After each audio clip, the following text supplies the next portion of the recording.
Welcome into the Illini Inquirer podcast. Jeremy Werner, Joey Wagner with you for another position preview. This is our penultimate position preview as we look at the outside linebackers and the linebackers. The second level of the defense, though, the outside linebackers are basically on the front five here for the Illini. But we'll wrap up later this week with our defensive backs, which is probably the one we're doing the most guesswork on, and then the specialists as well. But this is an interesting group, Joey, because we talked about the strength of Illinois in the trenches, and certainly Seth Coleman, Gabe Jacas, and the outside linebackers play a part in the trenches. But a linebacker unit that is interesting with some changes, some new personnel there, personnel rising through the ranks. But Phil Steele ranks this group together in his college football preview and has them sixth in the Big Ten, which I think is a really good sign for Illinois. But let's start with the outside linebackers, because obviously this is a very, very talented crew with Seth Coleman and Gabe Jacas back. But I think the main storyline here, Joey, is Kevin Kane's now the defensive coordinator at Purdue, but Brett Bielema was kind of talking all offseason like he feels like he can upgrade the pass rush. That was a priority, that they felt like maybe they left some meat on the bone in getting to the quarterback last year. And Charlie Bullen is hired to get more out of this group. Yeah, Charlie Bullen. Kevin Kane did a really good job building this group. Like, we have to start there because this talked about the other day wasn't even a position that existed before Brett Bielema and this coaching staff got there, and they moved a few guys. It really kind of logistically that made sense, right? Isaiah Gay, Owen Carney. And then they built this thing from the ground up, and Kevin Kane was a huge part of that and did a nice job bringing in talent. But yeah, you got the sense Brett Bielema said he wanted pass rush value, and you go get an NFL guy who's worked for some pretty darn good pass rushers in his career, Hassan Reddick, Cameron Wake among them. We'll see. I mean, that is the next step. Like, this was a really good defensive front last year. Obviously, Gabe Jacas came in, and we'll get to him. He made a big impact, but it did feel a little bit like it tapered off at some point. So I think they want to be able to do that. They need to do that. They need to do that with the young secondary back there. Yeah, as great as this defense was at everything, they were kind of middle of the road in the Big Ten when it came to sacks, 28. They were 65th nationally with 2.15 sacks per game. PFF gave them this number 6 pass rush grade in the Big Ten, number 22 among 65 Power 5 teams. That's not bad, right? That's actually above average. But they ranked, according to Football Outsiders, number 105 among FBS teams in sack rate. So you throw all those numbers together, they're elite in most everything defensively last year. They were not in pass rush. I will say I think Kevin Kane did a good job here. I don't think Kevin Kane was not very good at his job. One, he was great recruiting and building up this room. But two, Seth Coleman played his best football under Kevin Kane. Gabe Jacas, as a true freshman, was a freshman All-American and a quality starting Big Ten outside linebacker. But they think they can get more out of this room. And, Charlie Bullen, with his background, with Brett Bielema's background, coaching NFL edge rushers, this is a position they've gotten more out of than I think the previous staff did. I mean, Owen Carney had his best year. Isaiah Gay had his best year. Seth Coleman turned in his best year last year. And with what Gabe Jacas did last year as a freshman was really impressive. So I think they definitely have more meat on the bone. And I think with Seth Coleman in the 5th year, Gabe Jacas in his 2nd year, this felt like, now we know Charlie Bullen is his recruiter, but that was the question, right? But this felt like a more immediate impact position coach move, where it's like, this is the one that needs to make the biggest impact with his group, because we have a window here with Seth Coleman, Gabe Jacas, Alec Bryant, that we could have a special group. And Brett Bielema was talked about that entire time. And Charlie Bullen has gotten rave reviews from the guys he coached in the NFL. And you mentioned those names there. Technique wise, just talking with him, talking with the players, they love what he brings. The little moves, the little intricacies that you can improve as a pass rusher is really interesting to see what kind of impact he'll make. Yeah, he's resonated with those guys. A resume like that helps you resonate, right? And if you're coming in there with the guys he's coached and the stats that he's helped those guys put out there, you're going to resonate with a group of young guys trying to get to that point.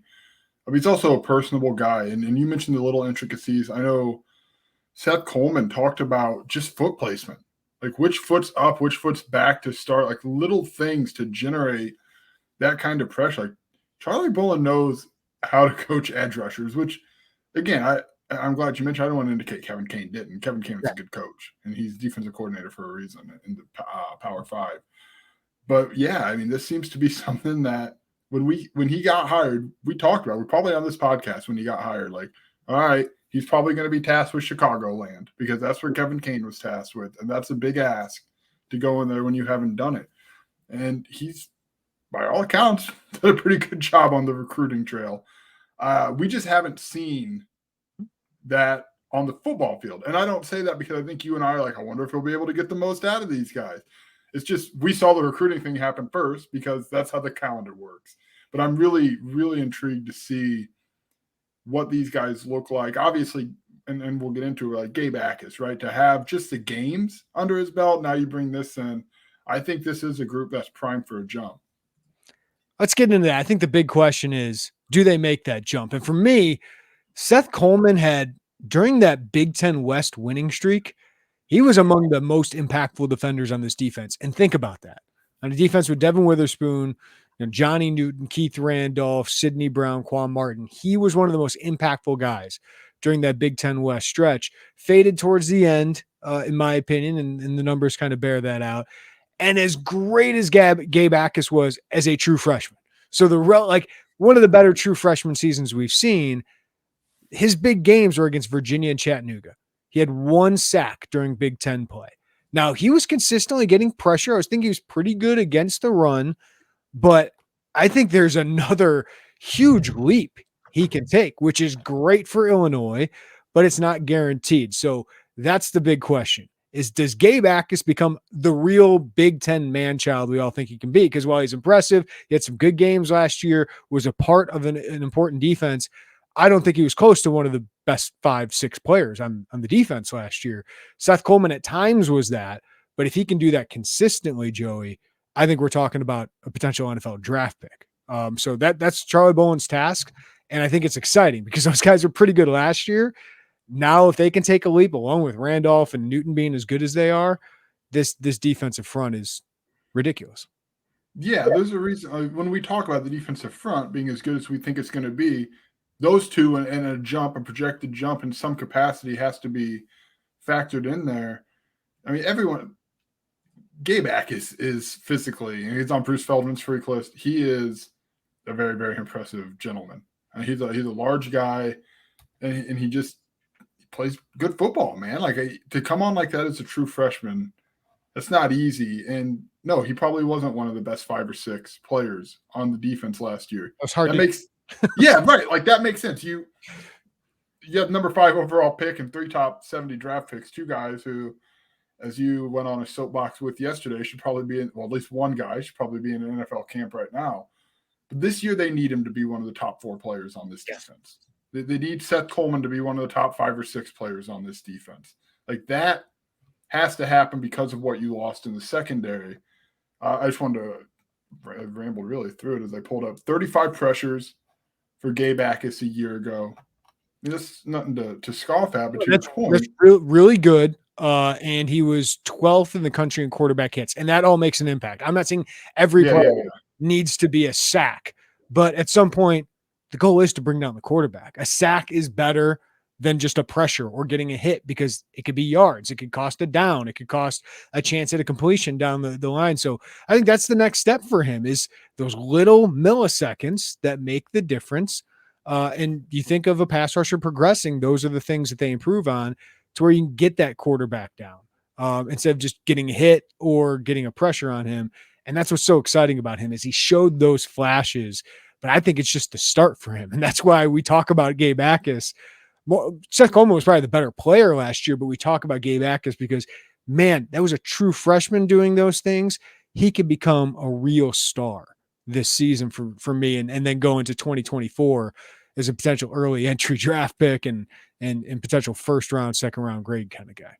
Yeah, here's the thing. Gabe Jacas will tell you all of those things. Yeah. That he left some sacks out there that he wants, that he would like to have those back.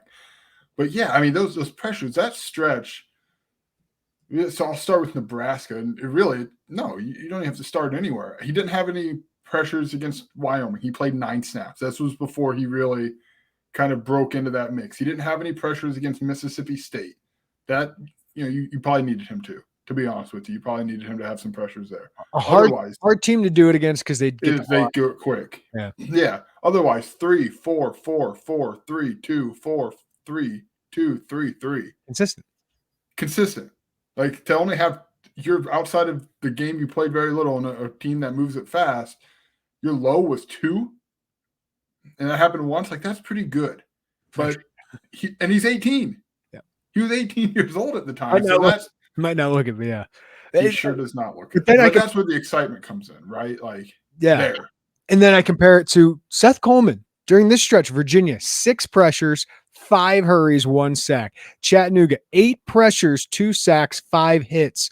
I had 3 pressures against Wisconsin, 7 against Iowa, 4 against Nebraska, 4 against Northwestern. He did fade a little bit there. Michigan State, Michigan only had 1 pressure each, but that middle part of the season, he looked like a future NFL edge rusher. So that's what's exciting is these guys were good last year, and I think they have another level that each of them can get to, and that's what Charlie Bullen was brought in to do. And Brett Bielema was saying this, I feel like we need more out of our pass rush. I think, as we talked about, there's more meat on the bone of these guys, which is really exciting given that they're all Big Ten honorable mention guys last year. Yeah, and getting that meat on the bone can really change this defense to be able to put those quarterbacks under pressure. I mean, heck, the defensive backs and the defensive, they'll tell you how much that works in tandem. It's not rocket science to figure out how that works. Put some of these quarterbacks, you've always said it, right? It's the thing with Lovey and his defense. Make quarterbacks uncomfortable. Make them throw with pressure. Don't give them time. And with a young secondary, that's really important. And Illinois got the guys to do it. That's really the big thing. They've got the guys to go make some people uncomfortable. What I loved about Ryan Walters' defense is they made quarterbacks think pre-snap. They didn't know what was coming when the snap happened. Lovie Smith, they knew it was coming. But I want to focus a little bit here on Seth Coleman. The other part, these guys really, really complement each other well. Like Gabe is basically a strong side defensive end, the traditional kind of sense. He's not dropping back into coverage like some outside linebackers do. I think he could play 3-4 outside linebacker, but I think he's kind of a strong side defensive end. But he's just tenacious, tough, ferocious, saying he wants to play through people's faces. Seth Coleman's more that, I don't want to say he's finesse because he's gained a lot of strength, but twitchy, a lot of bend, really long. One thing I think gets overlooked with Seth Coleman, he gets into passing lanes, man. 6 pass breakups last year. Who was that, 3rd on the team last year? Something like that, behind Sidney and Devin Witherspoon. 10 quarterback hurries, 13 quarterback hits. He's a big play guy. While Gabe obviously can be, you want him to be more. I think Gabe's that stout guy, really good edge setter, and can get to the quarterback. Seth Coleman, I think, is maybe more the flashy big play guy. And sometimes we don't think of pass breakups at the line of scrimmage, but those are game-changing plays. So they just complement each other really well as well. They do. And then we'll eventually get to the depth behind them, but you feel more and more like there's going to be a fall off when you go from your starters. They're starters for a reason. But I don't know that there's going to be that huge of a fall off behind them, which is good for the long term of this group. But to have those two paving the way, we think this will probably be the last year. We'll see what Seth Coleman does. Obviously, Gabe he can't go anywhere. He can't make the jump to the NFL until 2024. But that to have those two paving the way, and that really helps. To be honest with you, it helps Charlie Bullen start his college coaching career with 2 really, really good players who have a chance to put up some pretty good numbers.